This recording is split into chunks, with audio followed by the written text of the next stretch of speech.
Joining me on 12 Minutes With is Finland's Interior Minister Mari Rantanen.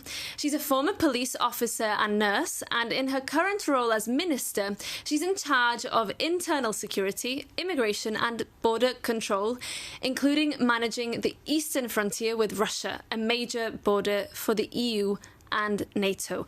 Welcome, Minister. Pleasure to have you here with us. Thank you very much. So let me start with the escalating conflict that's gripping the Middle East. The UN is warning that if this continues to escalate, we could see more displacement.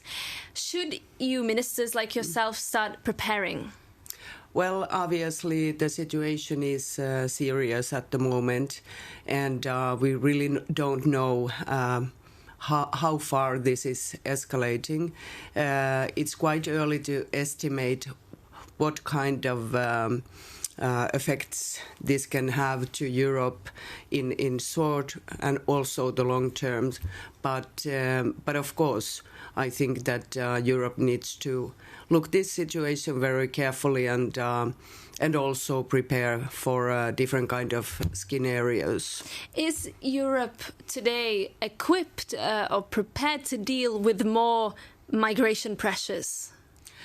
Well, at the moment we don't see, large movements, and basically, usually, when this kind of things happens, it's the nearest border that people are crossing. If we in Europe are able to manage our asylum system for those who need protection, instead of those who are seeking better life, it's, of course, more sustainable. And in terms of Finland and its internal security, do you detect any imminent threats, the threat of Iranian sleeper cells and so on?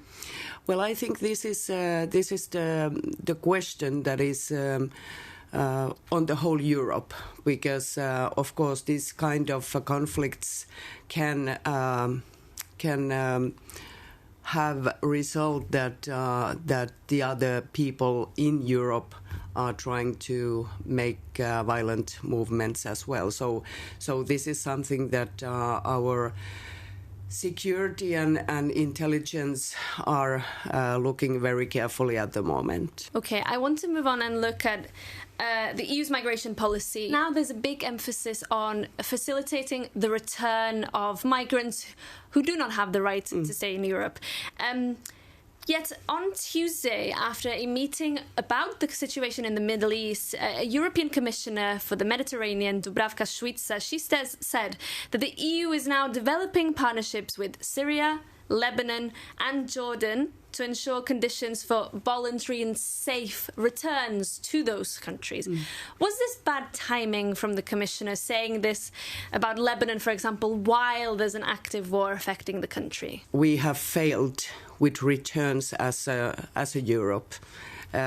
If we look those who have a return order, only 20-25% is leaving from Europe. So it means that every year we are having more and more people who are staying illegally. So we need to do something, and I'm very glad that Commission have made a very, I would say, quick movements on this. For example, this return regulation is now on EP, and we also hope that this will come out very fast, so we can have new tools. For example, this return hubs in outside the EU. Of course, because this is one of the things that the Commission has approved now. Is that something Finland is looking into, setting up return hubs in other third countries?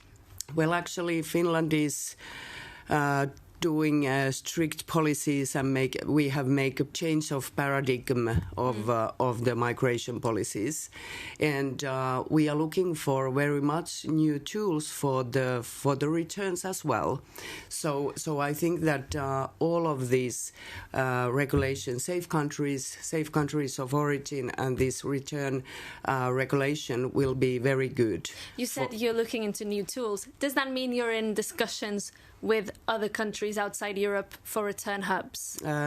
We need to have this regulation, of course, first. But yes, we are very much interested that option too. And what do you make of the criticism of this plan? Some people would say, well, people who come to Finland and other European countries in search of a better life are then sent to a country they might have no link to, no family connections to a camp, essentially. Isn't that inhumane? I don't think it's inhumane because there is an option. There is always option to go back to your country of origin. Where did you came from? And the other thing is that asylum system wasn't created for seeking better life. It was for the protection. And if we are filling this basket with another reasons, then we are in trouble. It's not sustainable. But yet in Finland at the moment, that right to seek asylum is suspended, has been, I believe, since 2023, if I'm not mistaken. Please do correct me. Is that the new normal for Finland now that, people cannot come to your country and seek asylum? That is not true. People can come to our country and seek asylum. But the suspension of the right to asylum in relation to what is happening on the border with Russia, that is, as you mentioned, changing the paradigm. What is happening now in our eastern border is that we have closed all the border crossing points. And we have made this border security law under the certain circumstances which are very high. If we activate it, then the border guards have a right to prevent people to enter to Finnish territory, or if they enter, we will check if they are vulnerable or in immediate life danger in that country where they enter to Finland. If not, then we will return them back. And in terms of the other threats coming from that border, reports of military build-up on the other side of the Finnish-Russian border. How concerned are you about that today and the threats to Finnish security and stability? Well, I think that it seems like Russian side is building on their side. As long as they say stay on their side, we are happy. I want to come back to the EU's migration policy. There seems to be a certain political current, which Finland probably would count itself part of this group of governments, who really want to tighten the rules. But there's a smaller group of countries maybe taking a drastically different position, such as the Spanish government recently regularizing 500,000 migrants in Spain who were there irregularly. What do you, as the migration minister for Finland, make of those policies? Well, I wouldn't ever suggest the acts like that. And the other thing is that when we are having the same area, the Schengen area, the Team Europe, as people is talking about, then I think there is high risk if some countries is doing basically really opposite than the other countries, because now, for example, those people are very easily to go to another countries. So I think that we need to all feel the responsibility of our common area, and it comes to migration as well.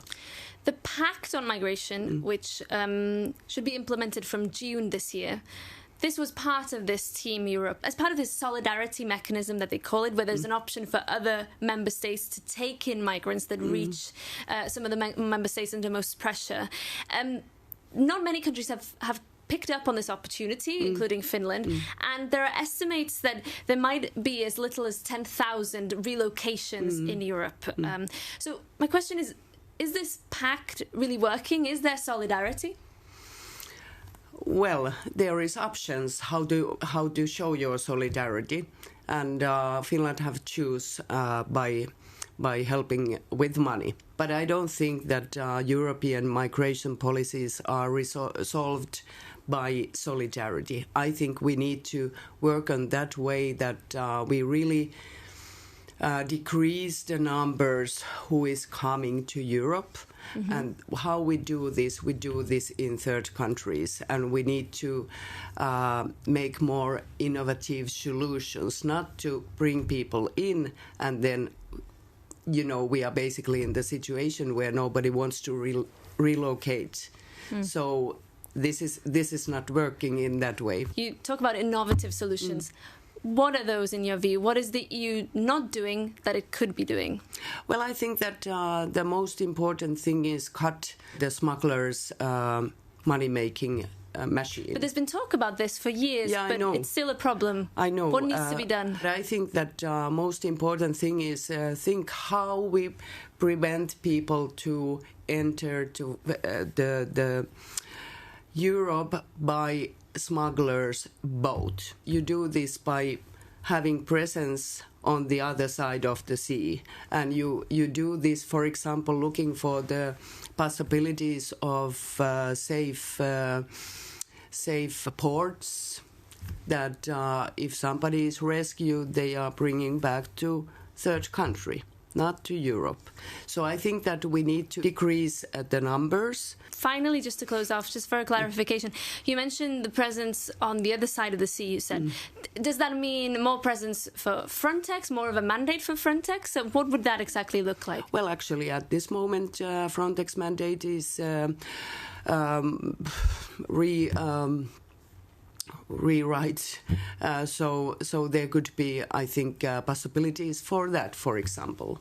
Okay. Yeah. Minister, thank you so much for joining us on 12 Minutes With. Thank you.